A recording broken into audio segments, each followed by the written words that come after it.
That's why I am saying that it is the same. Murdering someone for their difference is not good, whoever does it. It's not good. So that's why I said you weren't saying what I heard was not what you meant. The View and Whoopi Goldberg and her take on why we are now involved in the Iran war. Believe it or not, it's going to tie Nancy Guthrie and Iran together. What if a live TV moment completely flipped the script? That's exactly what happened when Megyn Kelly challenged Whoopi Goldberg on air, breaking down the argument step by step in front of millions. Was it a shocking disconnect or a moment no one saw coming? Either way, this unexpected clash turned into a must-watch TV moment.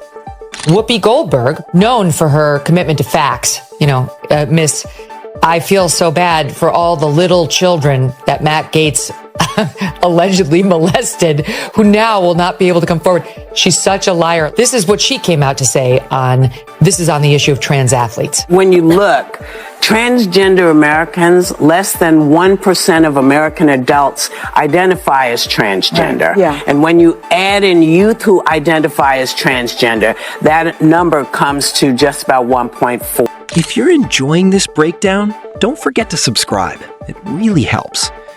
What started as a normal daytime panel quickly turned into something unexpected. Whoopi Goldberg, known for her sharp comebacks, suddenly found herself in a tense moment no one saw coming. What felt like a simple debate started drifting into uncomfortable territory. So unexpected, it almost didn't feel real. I have heard from in certain circles, I don't want to just get specific, that you're not allowed to darken your skin as any sort of a costume or it's racist. I heard that. I'm trying to remember where I heard that, but I definitely heard from many, many leftists, you are not allowed to do that. It's racist. It's always been racist. Don't pay any attention to the fact that Billy Crystal opened the Oscars wearing blackface. The point is, it's always been racist and everybody always knew that. Enter Whoopi Goldberg with a solution to how to handle ICE being at the Super Bowl looking for illegal. Everyone in the room could feel it. Something big was about to drop. Megyn Kelly leaned in with calm, controlled confidence, the kind that instantly shifts the room. No rush, no noise, just focus. And in that moment, it was clear. She was ready to take control of the argument. Today is something new. And it's, I was thinking about it yesterday because I thought, well, okay, why haven't we been talking about Savannah Guthrie and what's going on there? And her mother. Why have we not been talking about the Epstein files? Because that's still there. Yeah. This is meant to get us so worked up that we are unable to see anything happen.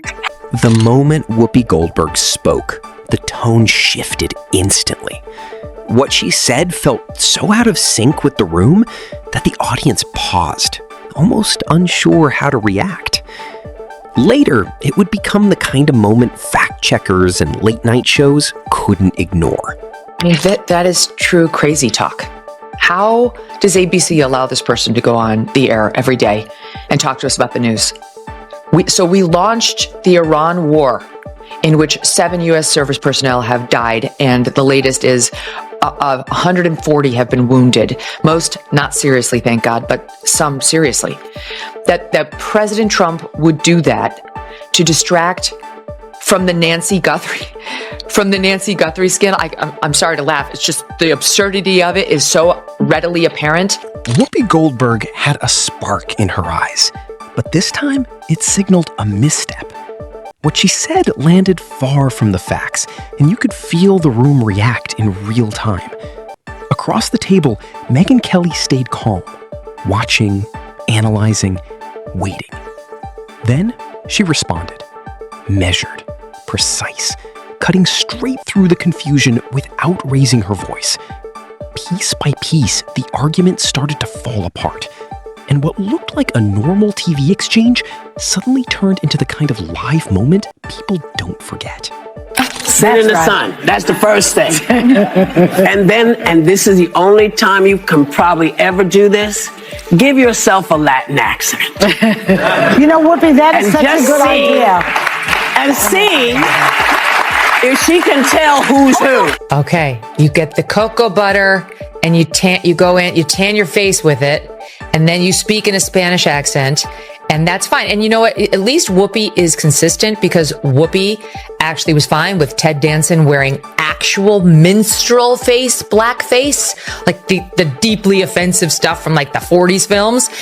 She stood right next to him when he did that at a roast. The irony was hard to miss. Whoopi Goldberg, known for sharp commentary, had pushed the argument into shaky territory, creating space for a clear counterpoint. And Megyn Kelly didn't hesitate. With calm precision, she stepped in and reset the conversation. No shouting, no chaos, just controlled logic that landed exactly where it needed to. The studio shifted, some nodding, some quietly reacting, realizing this wasn't a routine TV exchange anymore. And in that silence, the real reversal began. Adam, that's crazy talk. The Epstein thing is also crazy, but it's been more widespread. So, like, that's your standard garden variety leftist crazy talking point. The stuff about, like, Nancy Guthrie. Trump doesn't want people talking about Nancy Guthrie, so we invaded Iran. Not invaded, but attacked. What? That's insane. That's not a well person. And while we're on the subject of Whoopi, and I'll get back to Iran in a moment, but while we're on the subject of Whoopi, we've been trying to get to this for a couple of days. What could have turned into chaos instead became a display of pure verbal control. Whoopi Goldberg spoke with full confidence, convinced of her position and momentum. Across from her, Megyn Kelly stayed calm, watching, analyzing, already a step ahead. It was confidence versus control, and the audience was locked in. Every point raised was met with a sharp, measured response that kept shifting the direction of the conversation. Slowly but clearly, the balance started to change. The tension built, and everyone in the room could feel something big coming next. Watch this moment where, of course, predictably, naturally, Oprah tries to make it about herself. And you can see Whoopi kind of recoil. Watch. When we talk about black excellence, we talk about Quincy. My life changed forever and for the better after meeting him. He actually discovered me for The Color Purple, which was my first film. Yeah. Me too. You can see Whoopi like kind of pull away from her. At a key moment, Megyn Kelly paused, just long enough for the tension to hang in the air. The room felt it immediately. Then she continued, calm, controlled, precise. Her response cut straight through the confusion, landing so cleanly that it shifted the entire energy in the studio. It wasn't loud. It didn't need to be. That quiet confidence did all the work. Whoopi Goldberg tried to hold her ground, but the cracks in the argument started to show. With each exchange, the imbalance became clearer. And the more it continued, the harder it was to ignore what everyone in the room could already feel. One side was losing control of the narrative.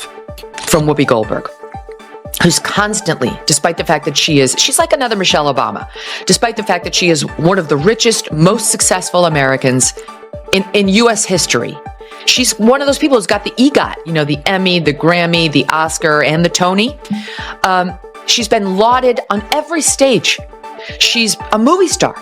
She's a household name. She hosts this show every day where she gets to express her opinions. She's a multi-millionaire.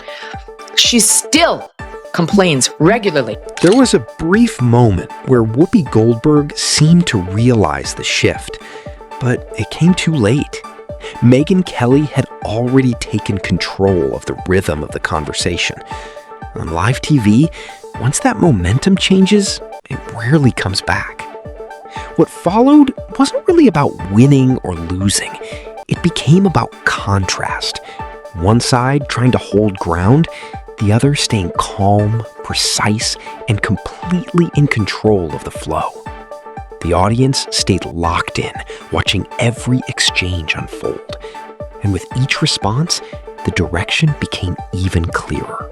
Goldberg, speaking of actresses who don't know how to act. People on both sides of the aisle are saying the account from Nome and Bovine does not seem to match what they watched with their own two eyes. So the question is, you're an idiot. How long can they continue this? They murdered a man. He is standing, he has his phone and he has a bottle of water. He has his phone and a bottle of water, and they shot him 10 times. Then came the final point. Not loud, not aggressive, just pure clarity from Megyn Kelly. She tied everything together, highlighting the gaps, exposing the inconsistencies, and delivering one clean response that left no room to push back. And that's what made it hit harder. The audience reacted instantly.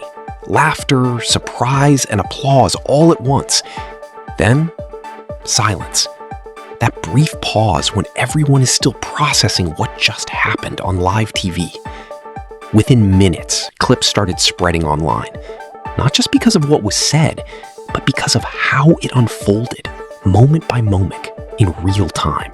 Part of the torture that intelligent people have to endure being on this earth is being surrounded by idiots like that. It's not easy. It's not easy. You think it's like easy. It's a gift to have two brain cells. The audience is feeling it with me right now. It's not. It's not a gift. It's actually a curse. Sometimes I'd rather be an idiot. I'd rather be somebody who can sit in that view audience and be like, yeah, he was just standing there with his phone and his water bottle. God, they're so mean. Like what's the name of that actress? Yeah, it makes me want a hot dog real bad. What's her name? Jennifer. This wasn't just another TV segment. It became one of those rare moments that spreads far beyond the studio.